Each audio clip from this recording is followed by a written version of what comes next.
마귀들과 돼지떼. 그들은 갈릴리아 맞은쪽 베리사인들의 지방으로 저어갔다. 예수님께서 무채 내리시자 마귀 들린 어떤 남자가 고을에서 나와 그분께 마주왔다. 그는 오래전부터 옷을 입지 않았을 뿐만 아니라 집에 있지 않고 무덤에서 지냈다. 그가 예수님을 보고 고함을 지르고서 그분 앞에 엎드려 큰 소리로 말하였다.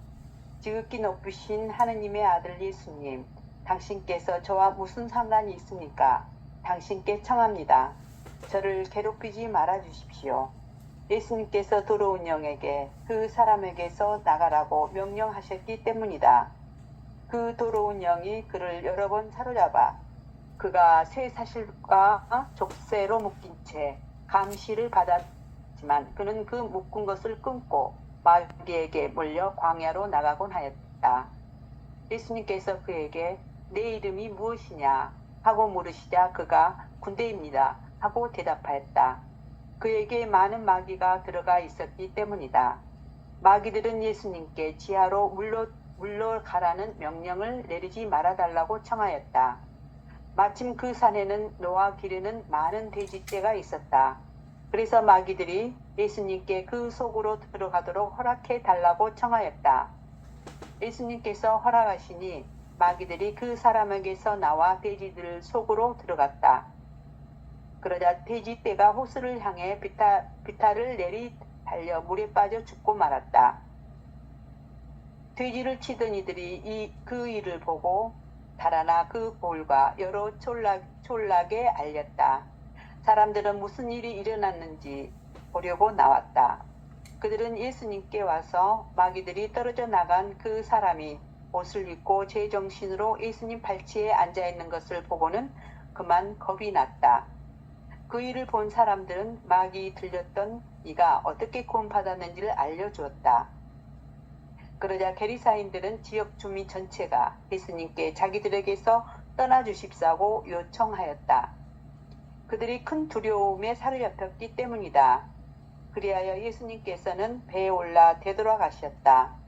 그때 마귀들이 떨어져 나간 그 남자가 예수님께 같이 있게 해주십사고 청하였다. 그러나 예수님께서는 그를 돌려보내며 말씀하셨다. 집으로 돌아가 하느님께서 너에게 해주신 일을 다 이야기해 주어라. 그래서 그는 물러가 예수님께서 자기에게 해주신 일을 온 고을에 두루 선포하였다. 네. 아멘. 시공을 초월한 하느님의 현존으로서 계속해서 이제 하느님이 지금 여기 계신다는 말을 늘 어떤 방식으로 표현을 해내냐면 지금 여기라고 하는 하느님, 이 세상에서 우리와 함께 계신 하느님, 이게 바로 내재성이야. 하느님의 내재성. 하느님의 내재성은 하느님 지금 여기를 초월한 초월성과 같이 가는 거예요. 그러니까 내재성과 초월성을 같이 읽어낼 때 신앙적 지혜가 우리 안에 형성되는 거거든요. 그러니까 루카복음 8장 26절에서 39절까지의 기록은 단순히 한 귀신 들린 사람이 치유가 되는 기적의 서사를 뛰어넘어서 이 기적의 얘기를 통해서 초월성, 지금 여기 이 순간 우리와 함께 계시는 그리스도를 우리에게 드러내 보여주시는 거죠. 그게 바로 하느님의 본질적 성품을 드러내는. 하느님은 어디 계셔? 지금 계시면서 지금을 뛰어넘는 거예요. 여기 계시면서 여기를 뛰어넘는 거예요. 그래서 시공간을 뛰어넘은 하느님. 그래서 근본적으로 지금 여기 이 순간 우리 삶에 능동적으로 개입하시는 하느님의 살아있는 현존을 경험케 하는 살아있는 신앙으로서 우리가 읽어내지 않으면 어디 성경은 거라사라고 얘기하기도 하고 게르게사라고 얘기하기도 해요. 거라사라고 하는 무대에서 펼쳐지는 군대 마귀의 얘기를 통해서 지금 무덤에 갇힌 영혼과 그 무덤에 갇힌 영혼을 찾아오신 구원자, 예수님 구원자 그리스도에 대한 얘기를 우리가 볼 수 있으면 좋겠어요. 무대는 어디예요? 거라사라고 하는 무대입니다. 게르게사 근방에 있는 거라사. 루카복음 8장의 기록은 그러니까 예수님께서 풍랑이 이는 큰 풍랑이 이는 갈릴리아 호수를 잠잠케 하신 직후에 맞은편 거라사인 이방인 땅에 도착하면서 시작되는 얘기거든요. 이 지역은 유대인들에겐 이방인의 땅으로 알려졌고 또 이방인들이 주로 거주하며 부정한 것으로 여겨지는 돼지떼를 기르는 곳이었다고 전하고 있어요.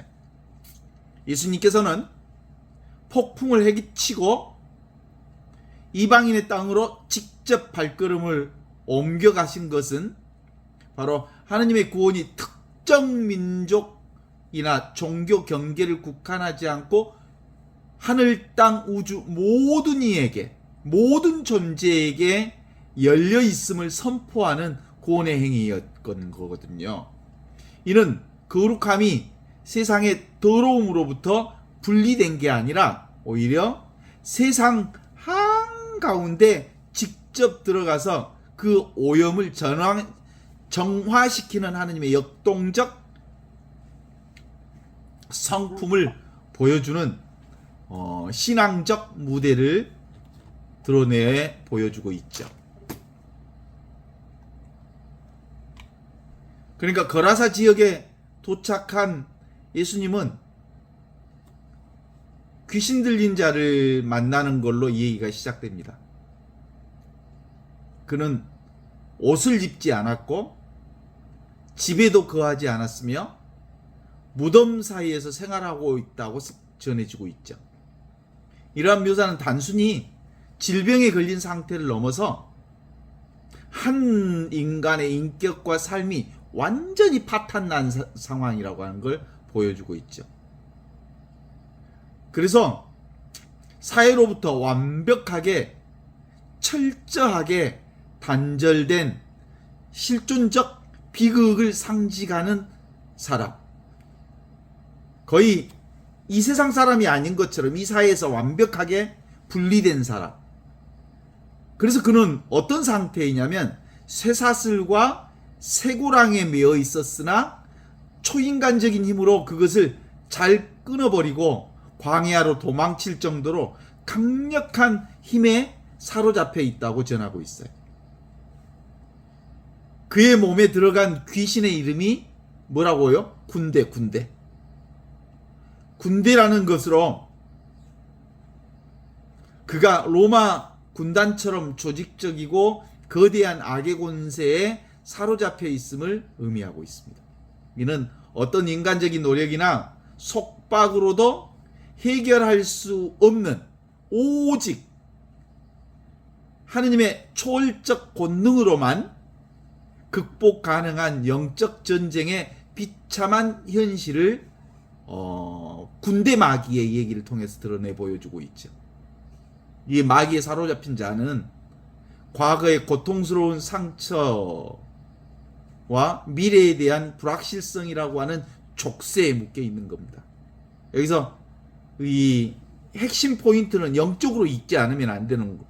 과거와 미래의 쇠사슬에 꽁꽁 묶여서 부자유스러운 삶을 살고 있는 그의 삶은 무덤 사이를 배회하는 비인간적 상태에 갇혀 있는 걸로. 거의 죽은 사람이에요. 살아있지만 죽은 사람.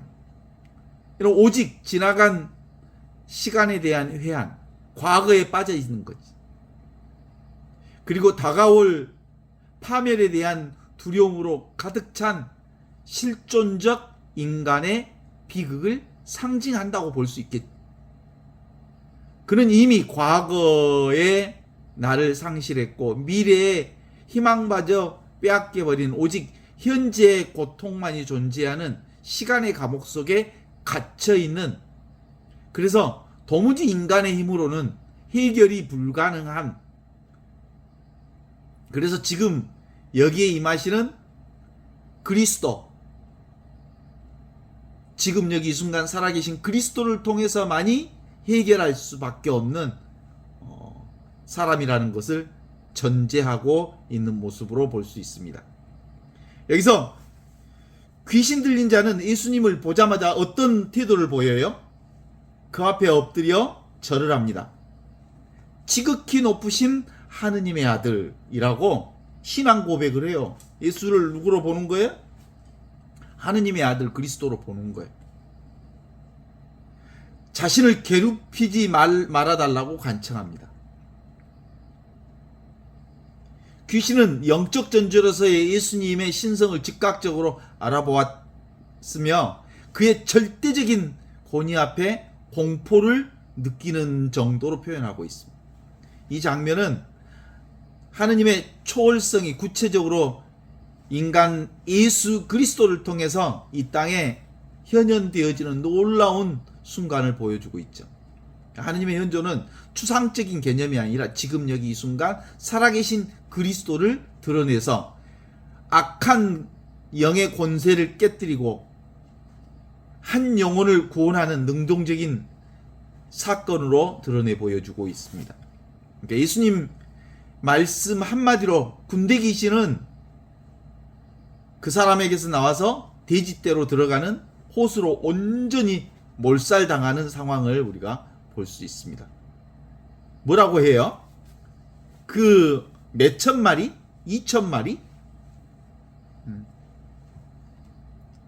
그래서 귀신 들렸던 자가 치유되어 온전해지는 기적을 목격한 사람들의 반응까지 이제 성경은 기록하고 있습니다. 사람들의 반응은 대단히 놀랍죠? 그리고 두려움에 가득 차 있습니다. 그들은 예수님을 보고 두려워하면서 이 고장에서 떠나가 달라고 간청합니다. 그들이 이토록 충격을 받고 두려워했던 이유는 무엇이었을까 한번 생각해 보면 그들은 한 사람의 귀신 들린 군대 마귀 들린 사람의 회복보다 더 중요한 건 뭐예요? 2,000마리의 돼지떼가 몰살되는 경제적 손실에 오히려 더 큰 충격을 받았다는 것으로 알 수 있습니다. 그들의 가치체계는 하느님의 구원적 논리에 정면적으로 충돌합니다. 하느님은 한 영혼을 구원하기 위해 거대한 물질적 가치를 희생시키는 것을 개의치 않았지만 마을 사람들은 물질적 손실 때문에 구원의 은혜를 거부하고 예수를 내쫓아버립니다. 이 동네에서 나가달라고. 이 사건이 요즘 우리의 삶하고 정식으로 연동되고 있죠. 이 사건은 우리에게 물질적 가치와 영적 가치가 충돌할 때 사람들은 주로 어떤 걸 선택해요? 물질적 가치를 선택하지요.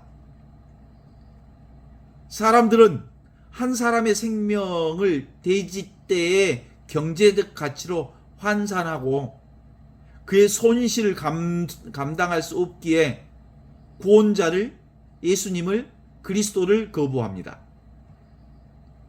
그러니까 그들의 물질적인 풍요와 인정을 위해서 하느님의 현존을 스스로 추방하는 역설적 선택을 얘기한다고 볼 수 있습니다. 이러한 반응은 하느님의 사랑과 구원을 받기 위해서는 때로 우리가 움켜쥐고 있는 물질적인 안정과 가치를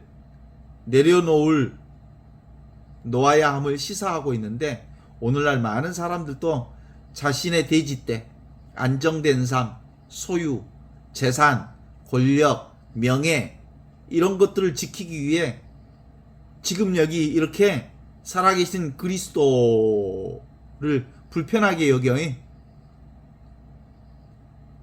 아따 하느님 어째 우리 그렇게 간섭하요. 냅둬보시오. 내 맘대로 살란께. 이런 거 아니야? 똑같잖아요. 그때나 지금이나. 그래서 근본적인 변화를 회피하고 있지 않는지 좀 살펴봐야 할 부분들이 바로 이런 점이라고 볼 수 있죠. 귀신 들렸던 자의 치유는 단지 육체적인 회복에 그치지 않는다고 우리가 한번 봐야 될 것 같습니다. 그래서 그가 옷을 입고 정신이 온전해져서 예수님 발치에 앉아있는 상태로 묘사를 하지요. 완전히 회복된 거잖아요. 그는 옷은 그의 잃어버렸던 인격과 존엄성을 다시 되찾는다는 것을 보여주고 있고, 온전해진 정신은 영적 치유,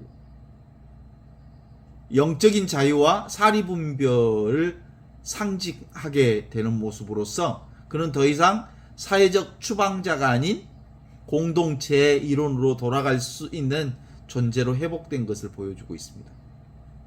이게 바로 하느님의 현존이 한 개인의 삶을 얼마나 총체적으로 변화시키고 구원하는지를 보여주는 생생한 증거라고 말할 수 있어요. 그러니까 근본적으로 우리의 영적 삶은 뭐예요? 더불어 사는 삶이지 개인의 삶이 아니라는 것을 드러내 보여주고 있죠. 하느님의 현존과 삶의 방향성은 이렇게: 치유된 자가 예수님과 영원히 동행하기를 원합니다. 그는 구원받은 영혼의 자연스러운 갈망이라고 할 수 있지만, 예수님은 그를 자신과 함께 이끌지 않고 오히려 그가 원래 살던 집으로 돌아가서 하느님이 내게 이렇게 큰 일을 행하셨음을 말하라고 명령하시는 거지요. 이 명령은 하느님의 현존이 특정 장소나 성소나 성당이나 거룩한 곳에만 국한한 곳이 아니라 구원받은 자의 삶의 현장 전체로 확장되어 가는 힘을 우리에게 드러내 보여주고 있죠. 그러니까 하느님은 우리의 삶을 근원으로부터 격리시키지 않고 다시 지금 여기 이 순간 우리가 살고 있는 이 삶이 바로 하느님 나라의 거룩한 성소임을 회복시켜주는 자라고 볼 수 있습니다. 따라서 살아있는 지금 여기 이 순간 살아있는 그리스도의 현존은 우리 삶 전체가 바로 거룩하게 다시 회복되는 삶으로 드러납니다. 구원받은 자의 삶을 통해서 현재 진행형인 지금 여기 이 순간 살아있는 하느님의 현존, 그것이 바로 회복된 삶의 확신으로 드러나는데, 귀신 들렸던다는 더 이상 이제 과거의 비참한 존재가 아니라 하느님의 은혜를 입고 자신의 삶으로 지금 여기 살아계신 하느님을 증언하고 증거하는 삶의 증언이 되는 모습을 보여주죠. 그의 회복된 삶과 담대한 증언은 거라사 사람으로 하여금 예수님께서 행하신 큰 일을 보고 기이하게 여기게 했습니다. 이는 하느님이 특정 장소의 문제가 아니라 구원받은 영혼의 지금 여기 이 순간 살아있는 그리스도를 통해서 실현되는 것임을 확실히 보여주고 있어요. 다시 한번 확인해 보면 26절에서 27절의 말씀은 예수님과 제자들이 갈릴레아 호숫가를 건너서 이방인의 땅 거라사로 도착해 가지고 예수님이 그곳에서 한 귀신을 만나는데, 그는 옷도 입지 않고 집이 아닌 무덤 사이를 살고 있었는데, 그 무덤은 종교적인 부정한 장소이자 죽음의 영역으로, 이러한 그의 삶이 하느님과 사이로부터 완전히 차단된 상태라고 하는 것을 보여주는 부분을 드러내면서 28절로 들어가면 귀신 들린 사람은 예수님을 보자마자 엎드려서 지극히 높으신 하느님의 아들이라고 고백하면서 왜 나를 괴롭힙니까? 라고 떠나가 달라고, 괴롭히지 말아 달라고 청하는 모습으로 드러나잖아요. 근본적으로 사실 사람들이 과거나 미래에 묶여 있는 사람들은 언제 누굴 제일 싫어해? 지금 여기 이 순간 살아있는 자기 자신의 실존을, 현실을 직시하기를 싫어해. 그러니까 과거에 매달려 있고 아직 오지 않는 미래에 빠져 있는 거지. 정말 살아있는 하느님의 사람들은 어디를 직시한다고요? 지금 여기를 산다고요. 맨날 노인들만 만나면 뭔 얘기해? 과거 얘기하잖아. 과거가 자신의 삶의 근거라고 생각하니까 그렇지. 실제로 내가 사는 자리는 어디야? 지금이야. 지금은 선물이야, 선물. 프리센. 요걸 영어의 다른 번역으로 보면 뭐예요? 선물이야. 지금은 하느님이 내게 내려주신 직접적 선물이라고. 직접적 축복이라고. 직접적인 은총이라고. 아니, 지금을 거부한다는 것은 하느님의 선물을 거부하는 거야. 그러니까 과거에 빠져 있거나 미래의 걱정에 빠져 있으면 하느님의 선물을 정면으로 거부하는 삶이라고 볼 수 있는 거지. 어때, 동의하십니까? 그런 점에서 29절로 넘어가면 예수님은 이미 이 더러운 귀신의 그 사람에게 나오라고 명령합니다. 귀신은 종종 그 사람을 붙잡아서 쇠사슬과 쇠고랑으로 팍 메어놔보니까 주로 한번 귀신이 들려불면 어디에 빠져버려? 과거와 미래의 쇠사슬 고랑에 빠져가지고 현재 지금 이 순간 살아 숨쉬는 자기 자신을 살 수 없도록 꽁꽁 묶여버려. 그러니까 이제 자기 스스로도 자기 스스로를 한번 성찰해 볼 필요가 있죠. 내가 맨날 옛날 얘기만 한다. 그럼 어디에 묶여 있어? 과거의 쇠사슬에 꽁꽁 묶여 있다. 미래 걱정에 묶여 있다. 그것도 현재를 살지 못하는 과거에 묶여 있다. 이렇게 보면 되는 거예요. 그게 무슨 귀신? 군대 마귀에 묶여 있는 거예요. 군대 마귀. 그래서 어떤 때는 30절에 들어가면 예수님께서 귀신의 이름을 물었을 때 귀신은 자기 이름을 뭐라고 붙이냐면 레기온, 군대, 어마어마한 군대다 이런 뜻이에요. 이는 한 사람으로 만들어진 게 아니고 군대처럼 수 없는 생각들로 꽁꽁 묶여 있다는 거예요. 31절로 들어가면 귀신은 자신을 지옥으로 보내지 말라고 예수님께 간청합니다. 이는 악한 영들의 최후 심판을 두려워하고 있음을 보여주고 있습니다. 사실상 이 마귀는 누구예요? 자아의식이에요. 자아의식. 생각의 우두머리가, 그리고 과거 생각의 우두머리, 미래의 걱정의 우두머리가 뭐예요? 자아라고 하는 에고예요. 에고. 이게 우두머리잖아요. 이놈이 가장 두려워하는 것은 죽는 것을 제일 두려워해. 내가 소멸되는 것. 그러니까 기본적으로 자기 생각에 빠진 사람들, 자기 에고의식으로 사는 사람들의 핵심은 뭐예요? 누군가가 나를 잊어버릴까가 두렵지. 그래? 가장 불쌍한 사람이 어떤 사람이라고들 세상에서 얘기해? 잊혀진 사람이라고 그러잖아.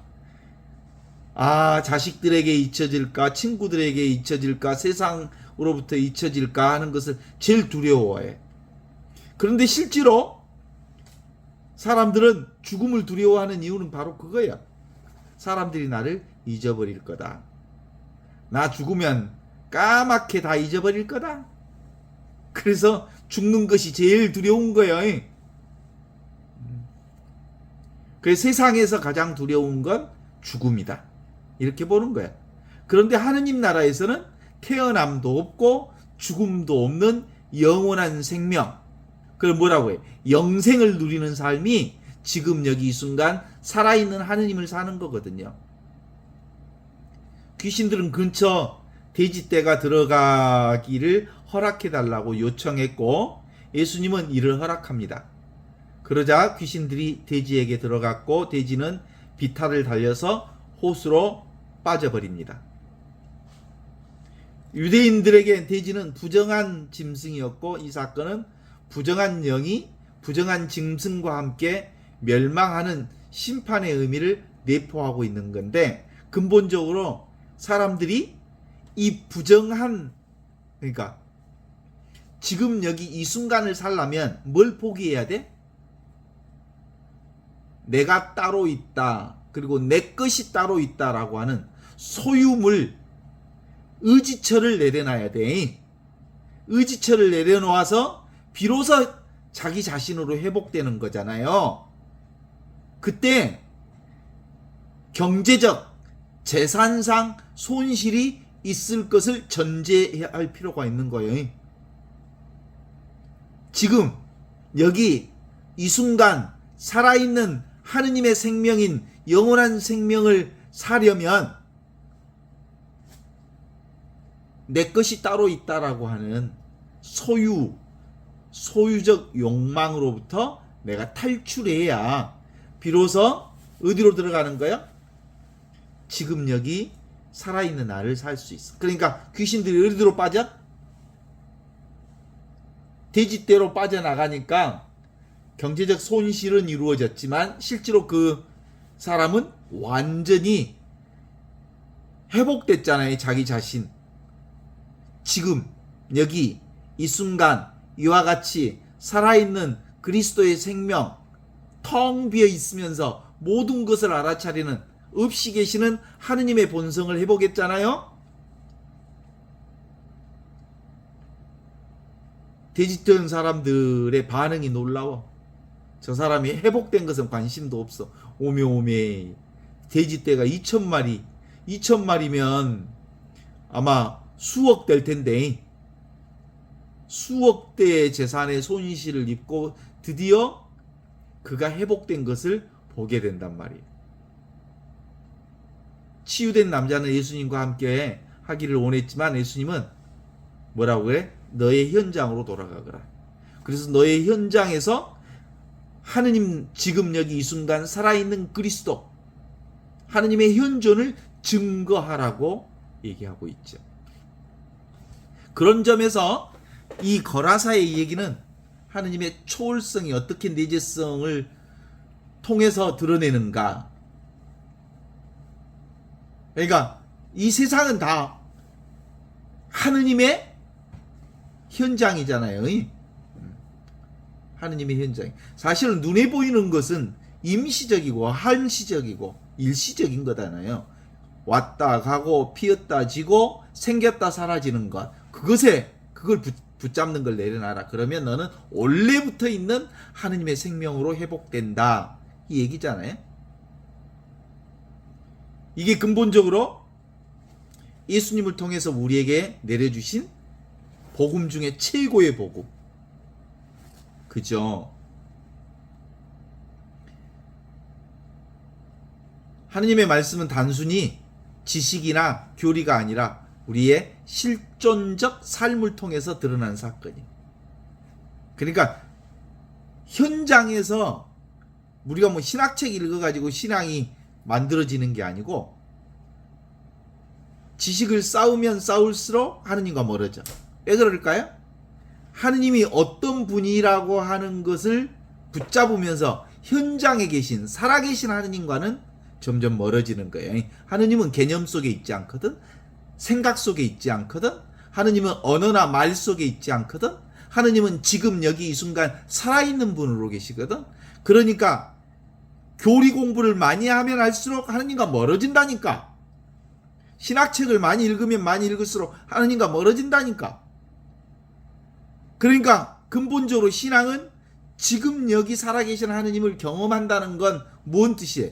사실은 하느님은 언어 속에 개념 속에 생각 속에 있지 않고 지금 있다고 하는 이 하느님을 경험하려면 생각만 딱 내려놓고 전체가 하느님으로 되살아나고 부활한다는 걸 경험하는 거라고요. 오늘날 우리에게도 거라사 그러니까 현장들이 있습니다. 하느님은 멀리 관념적인 분이 아니라 우리의 가장 어둡고 비참한 무덤 사이로 찾아오셔서 우리의 무너진 인격을 회복시켜 주십니다. 사회적 관계를 다시 맺게 해 주십니다. 하느님은 물질적 가치와 영적 가치 사이에 갈등하는 우리 모두에게 한 영혼의 무한한 가치를 깨닫게 해 주십니다. 그리고 치유받은 자가 자신의 삶으로 하느님의 이 큰 영광을 증거했듯이 우리 역시 우리의 가정과 직장과 공동체 안에서, 교회 안에서 하느님 여기 살아계신다고 하는 하느님의 현존을 증거하는 방법은 뭐예요? 내가 살아있는 하느님을 살고 있음을 회복하면 모두가 살아나는 거예요. 그러니까 내가 하느님을 증거하는 게 아니고 내가 하느님을 사는 순간, 나의 삶이 무슨 본성으로 사는 거예요? 하느님의 본성으로 사는 거잖아요. 영원한 영생의 삶을 지금 여기서 산다는 것을 내가 증명하면 온 천하가 살아버려. 그래 안 그래?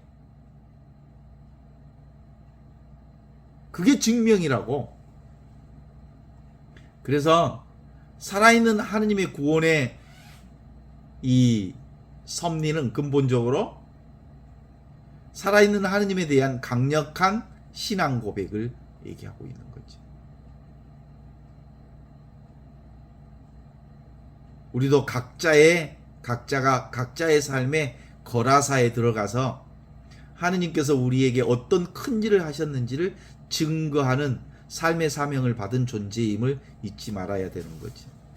그러니까 근본적으로 핵심 포인트는 뭐예요? 다 하느님이 일하신다는 걸 고백하는 거야. 내가 일하는 거 하나도 없다. 하느님 뭔데? 없이 계시는 하느님. 없는데 너무 분명하게 이렇게 살아계신, 보고 있는, 듣고 있는, 느끼고 있는, 경험하고 있는, 알고 있는 이 각성, 자성, 스스로 드러나 있는 이성이 모든 것을 다 증명하고 있는 거예요. 살아계시며 나 있음, I am, 이게 하느님의 생명이고 영원한 생명이에요.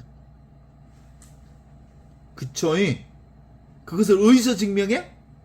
지금 여기서 그걸 살면 온통 전체가 다 하느님이 일하심을 경험할 수 있잖아요. 하느님이 일하심을 경험하는 걸 뭐라고 해? 하느님이 다 일하신다. 성사생활. 하느님이 일하지 않는 것이 아무것도 없다. 그것을 보는 눈을 관상생활이라 그래. 모든 것이 없이 계시는 그분이 일하시는구나. 그래서 그 관상생활이 정확하게 되면 비로소 우리의 신앙생활 전체가, 우리의 삶 전체가, 일상생활 전체가 신앙생활이 되는 거예요. 성당에서 기도하는 것만 신앙생활이 아니고, 조가망가만 바치는 게 신앙생활이 아니고, 성무일도 바치고 묵주기도 올리는 것만이 신앙생활이 아니고, 기본적으로 하느님이 일하지 아니하시는 것이 없음을 볼 줄 아는 안목이 열려 빌면 모두가 다 신앙생활이 되는 거예요. 근본적으로 그것은 기본적으로 핵심이 뭐예요? 여러분 살아있잖아요. 내가 살아있는 줄 알면 돼. 살아있는 내가 천상천하 유화독전, 오직 살아있는 이것, 이게 바로 하느님의 본성이잖아요. 하느님의 본성인 그 영원한 생명이 내 생명이란 게, 그죠?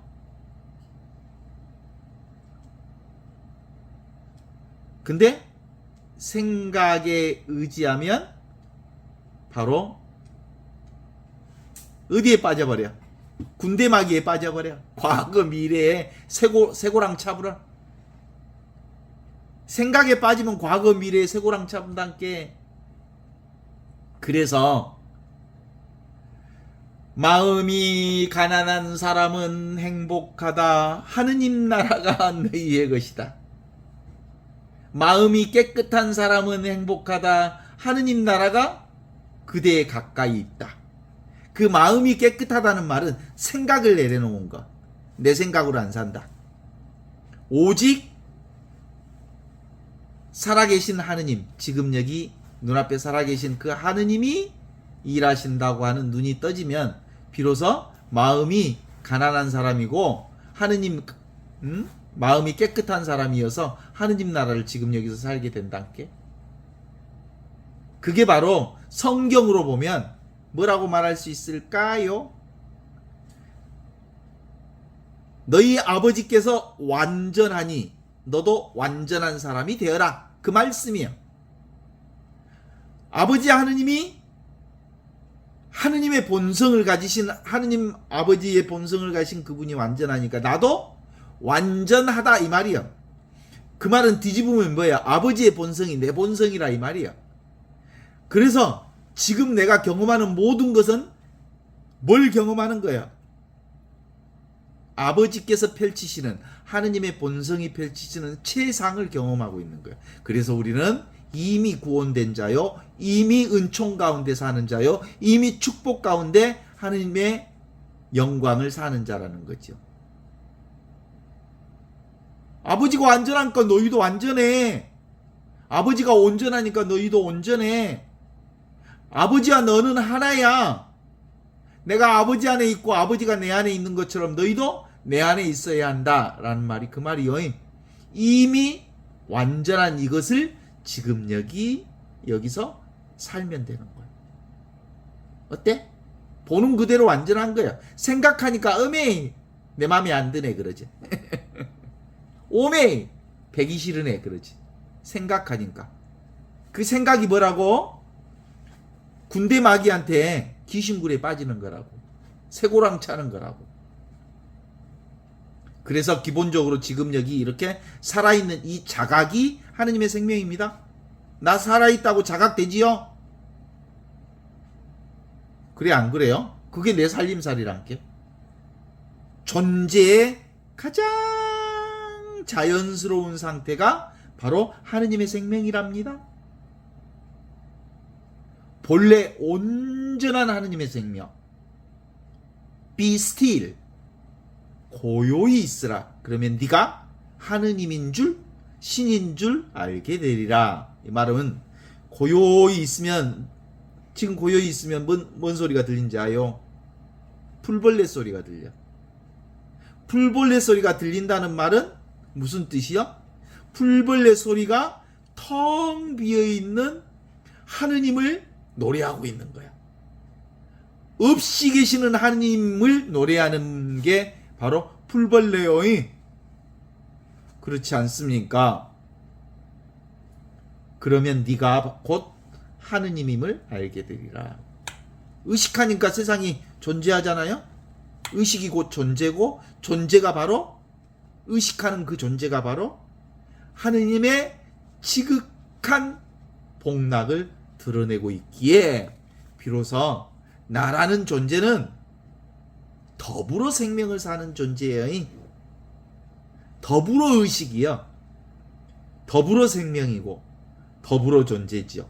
그래서 오직 더불어 이렇게 살고 있는 영원한 생명인 이것뿐이라고 말할 수 있습니다.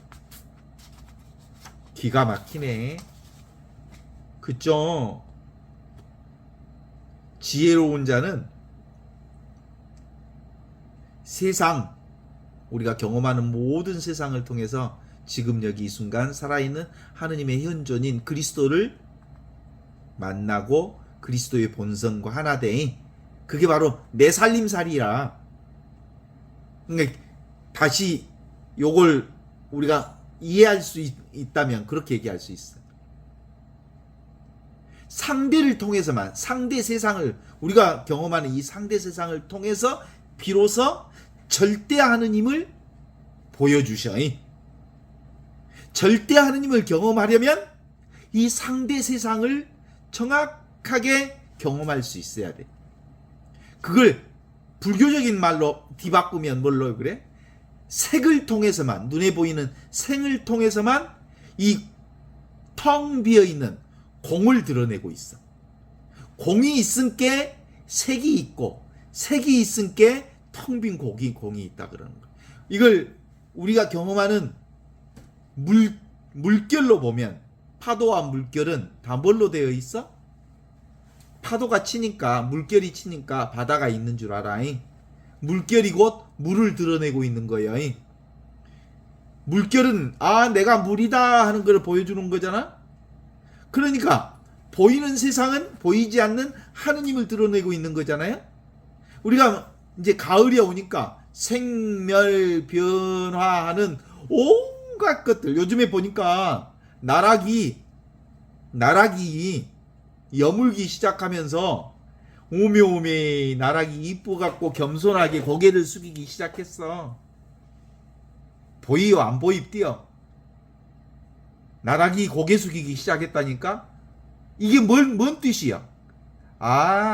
가을이 되어서 나락이 이제 알이 차기 시작하는 이 생멸 변화를 통해서 불생불멸하신 하느님의 영광을 드러내고 있는 거요. 나를 드러내고 있는 거예요. 내 본성이 하느님의 본성이라는 거. 내가 보니까 그게 보이잖아. 보고 있는 내가 영원하다는 것을 보여주고 있는 거죠. 그러니까 우리가 보는 이 세상 모든 생멸 변화는 결국은 계속해서 운동하는 관성을 지니고 있어. 계속 움직이려 하고 있어. 생명이 익어가는 쪽으로, 생명이 변화하는 쪽으로 가고 있죠. 그러면 우리가 보통 어느 것만 봐? 보이는 것만 보게 돼 있어. 근데 이 보는 것만 보는 관성을 딱 멈추기 시작하면 뭐가 보여? 지금 여기 이 순간 살아계신 나를 경험할 수 있어. 동의하십니까? 그래서 내려놓으십시오. 방아차 하십시오. 스톱하십시오. 생각을 중지하십시오. 그러면 원래부터 당신들이 에덴 동산, 파라다이스, 아무것도 부족함이 없는 에덴 동산의 그 축복의 동산, 원축복의 동산을 기억할 수 있을 것입니다. 여러분들은 원래부터 아무것도 부족함이 없는 구원의 동산인 에덴 동산에서 살고 있었습니다. 그런데 당신들이 에덴 동산에서 쫓겨났던 최고의 사건 중에 하나는 저 선악과를 따먹으면 내가 눈이 밝아져서 내가 하느님처럼 될 수 있다라고 하는 당신들의 그 생각이 이제 당신들이 벌거벗고 있는 것을 알게 되었고, 여자는 출산하여 아이를 낳는 고통, 남자는 노동하여 노동하는 고통을 겪게 되리라 하는 것처럼 이제 고통을 겪게 됐다는 거예요. 출산의 고통이라는 건 다른 의미가 아니고 무슨 꼭 아기를 낳는다는 출산을 얘기하는 게 아니라 끊임없이 무언가를 만들어내는, 자기가 주인이 되어서 자기가 뭔가를 만든다는 생각에, 그죠? 출산 만들고 노동 뭐예요? 소유 노동해서 자기 것으로 취하고 싶어하는 그 고통. 인간의 최고의 고통은 뭐예요? 내가 계획해서 나와 내 것을 쌓고 쌓아서 나를 위대하게 하고 싶어하는 마음이 인간의 끊임없는 욕망이잖아요. 그래서 결국은 선악과를 따먹으면서 이혼론의 세계에 빠져서 결국은 고통 속에 헤매게 된 거죠. 거기서 다시 비이혼론의 세계인 지금 여기 이 순간 살아계신 그리스도를 만남으로 인해서 원래 에덴 동산을 회복하는 거예요. 원래 부족함이 없는 하느님 나라의 축복을 경험하도록 우리를 불러주신 거죠. 어떻습니까? 우리가 경험하는 이 세상은 음과 양, 주객으로 나누어진 태극 세상이에요. 남자가 있으면 여자가 있고, 위가 있으면 아래가 있고, 아래가 있으면 위가 있고, 좌가 있으면 우가 있고, 그렇게 해서 끊임없이 생성 변화되어지는 이 세상에서는 근본적으로 위와 아래가 충돌하고, 좌우가 충돌하고, 남녀가 충돌하고, 끊임없이 싸움과 싸움의 연속을 지속하게 되겠지만, 이 태극 세상처럼 충돌하는 세상에서 온전히 평화의 세상으로 돌아오는 건 뭐예요? 자기를 발견하면 되는 거. 원래부터 나는 둘이 아니었시야. 둘은 곧 하나에서 유래되었기 때문에 둘 그대로가 하나다라는 걸 알게 되면 돼요. 동전의 앞뒤가 따로 있지 않고야 동전의 앞뒤가 하나예야 원래부터. 근데 어째 너는 동전 앞이 따로 있고 뒤가 따로 있다고 생각하고 그렇게 둘이 싸우려고 하냐? 그냥 싸우지 말고 그냥 중지하면, 분별하지 않으면 우리는 원래부터 한 생명이어야 라는 것을 보여주는 거죠. 기본적으로 우리가 경험하는 일은 그냥 보고 듣고 느끼고 알잖아요. 그래요, 안 그래요? 오늘 아침에 어떤 자매로부터 전화가 왔어요. 우리 가정이 지옥이라고. 모든 것을 다 경험할 수 있잖아요. 그런데 경험하는 것에 대한 자기 삶에 대한 생각을 집어넣기 시작하면서 2차 화살을 쏴기 시작하면서 자기 삶이 지옥이 돼버린 거예요. 누구든지 경험할 수 있어. 그러나 그 경험을 어떻게 해석하느냐에 따라서 삶이 지옥이 되기도 하고 천국이 되기도 해. 천국과 지옥은 따로 있지 않아. 천국과 지옥을 생각하면 천국과 지옥이 되고 생각하지 않으면 있는 그대로 그것을 경험할 뿐, 볼 뿐, 들을 뿐, 느낄 뿐, 알 뿐이죠.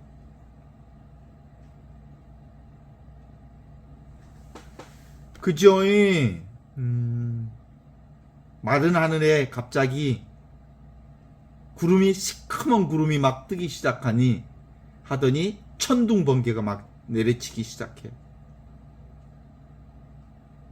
그러면 구름이 까맣게 되고 태풍이 몰아오고 까만 구름에서 변화를 보는 순간 뭘 보는 거예요? 아는 사람들은 이제 비가 오겠구나 라는 걸 알면서 뭘 알아? 그 모든 것이 누가 하셔? 없이 계시는 하느님의 하나의 현장을 경험할 수 있죠. 뭘 경험한다고요? 존재의 밑바탕인 공적 영지.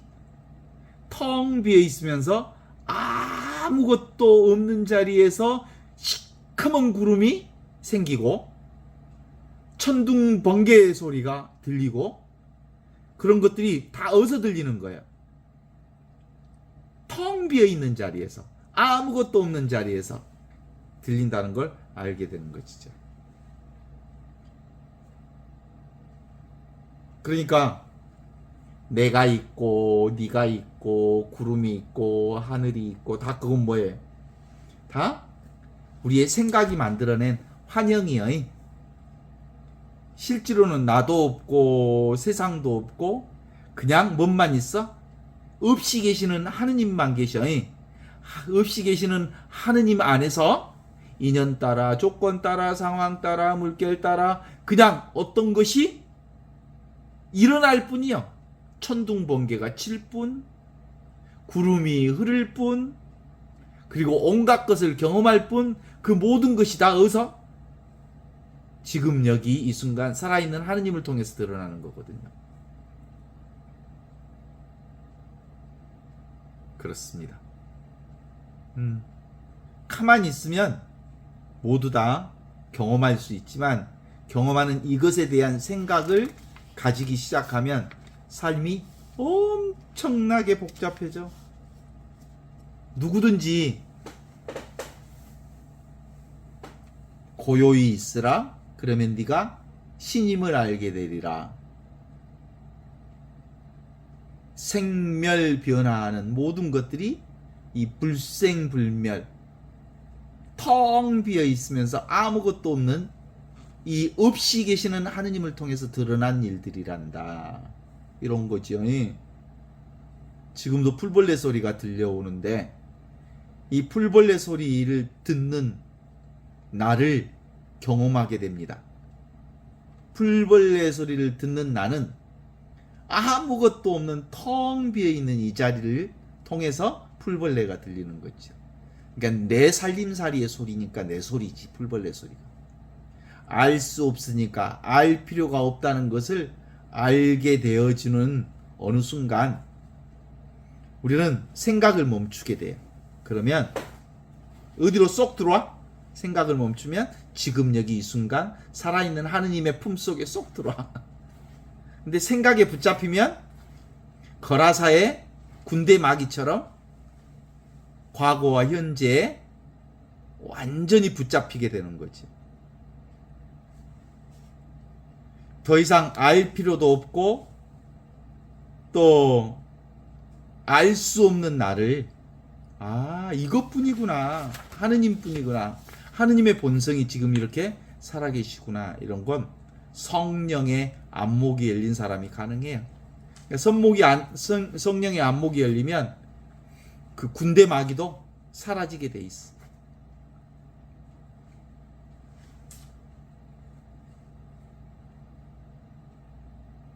군대 마귀에 딱 사로잡힌 사람들의 특징이 뭔지 알아? 마귀 들린 사람들의 특징. 어미 어쨌거나 어떡하지? 누구 걱정? 에고의 걱정이 끊임없이 어미 어쨌거나 어떡하지? 안절부절 못하고 가만히 있어봐.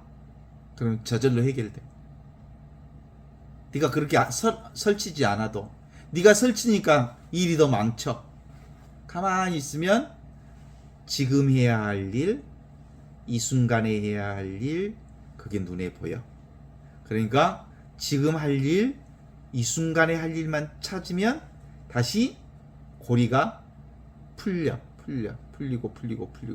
실상은 원래부터 걸린 게 없었어. 네 생각이, 자기 생각이 문제가 얽혔다고 생각하고 문제라고 생각하고 그리고 지옥이라고 생각하니까 지옥이지, 실제로는 다시 문제가 복잡할 때 어디로 돌아와? 땅을 짚어라. 우리 그 어린 때 놀이 있잖아. 응? 이렇게 줄넘기 할 때 술래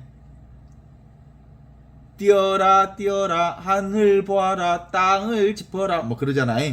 땅을 짚어라. 그러면 땅을 짚으면 현실을 짚는 거야. 지금 여기로 돌아오는 거야. 지금 여기로 돌아오면 지금 할 일, 이 순간에 할 일만 하면 차근차근 일이 풀려. 실제로는 일이 엉킨 게 하나도 없어. 지 생각이 엉킨 거지. 스텝이 꼬인 거지. 생각으로. 잘 걸어가는 군인이 왼발 오른손 이렇게 해야 되는데 그거 하니까 왼발에 왼손 올라가고 오른발에 오른손 올라가고 그냥 아주 자연스럽게 가면 아무 생각 없이 걸음걸이가 가장 자연스러운 상태가 되는데 내가 잘 걸어가고 있는가 하는 생각이 드는 순간 발걸음이 꼬여본다. 인생사도 그런다. 내가 진짜 잘 사고 있는가?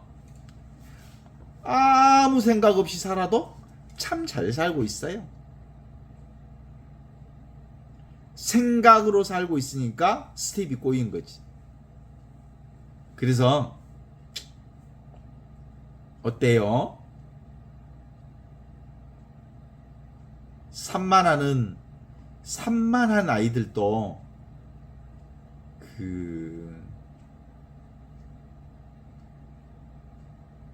지금 여기를 살면 지금 일에 집중시키면 금방 재밌어요. 그렇지 않습니까? 생각하면 살아있는 하느님 죽이는 거예요. 생각하면 진리를 외면하는 거예요. 오늘 제가 어디를 갔는데, 목포를 다녀왔는데, 배 시간이 조금 늦어서 목포까지 밟는 과정을 생각하면 배 시간을 도착하기 위한 행위에만 몰두하면 지금 여기를 잘 즐길 수가 없어. 그러니까 기본적으로 우리의 삶은 목표를 사는 게 아니라 과정을 즐기는 삶이 진정한 의미의 오늘을 사는 거거든요.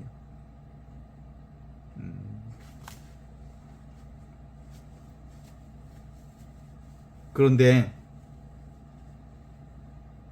애기들이 어느 날 보면 비 올 때쯤 되면 막 개미가 엄청 마당에 나와 있거든. 그러면 아이들이 학교 갔다가 돌아와서 막 개미들 보면